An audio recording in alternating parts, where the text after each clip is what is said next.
আজ চলে এসেছি সরস্বতী পুজো স্পেশাল আর শীতলা ষষ্ঠী স্পেশাল ব্লগ নিয়ে।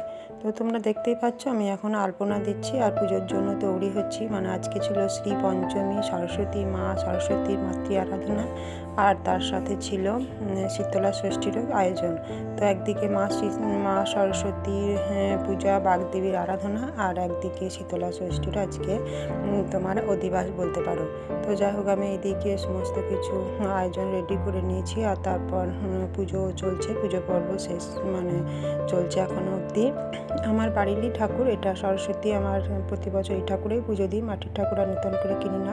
প্রথম কিনতাম, এখন আর কিনি না। তো যাই হোক, তারপর আমি চলে এসেছি বিকালের দিকে। এখানে দেখো আমি তুলে নিচ্ছি কাকবোত শাক, আর ওদিকে তুলে নেব রসুন। কেন বলো তো, আমাদের এখানে রয়েছে শীতলা ষষ্ঠী ব্রত। তো এই শীতলা ষষ্ঠী ব্রত কীভাবে করি চলো সেটা তোমাদের সাথে শেয়ার করব। তো বাড়িতে ছিল রসুন আর তোমার কাকবোত, এগুলো নিয়ে নিয়েছি। আর তার সাথে আরও লাগবে তোমার বেগুন, সাদা শিম, তারপর এই যে রসুন, বৌদ্ধ কুল, এই সমস্ত কিছু গোটা, আর 5 রকম কি 7 রকমের বীজর যে গোটা সিদ্ধ নিয়ম আছে সেটা তৈরি করতে হয়। তো তারপর আমি এখন চলে এসেছি বিকালের দিকে, ঠিক সন্ধ্যা দেওয়ার আগের মুহূর্তে। দেখো মানে এখন পড়ন্ত বেলা। তো এই সময় আমি এখন মা ষষ্ঠী মানে শিল দিয়ে পাততে হয় আর নতুন বস্ত্র দিয়ে ঢাকা দিতে হয়।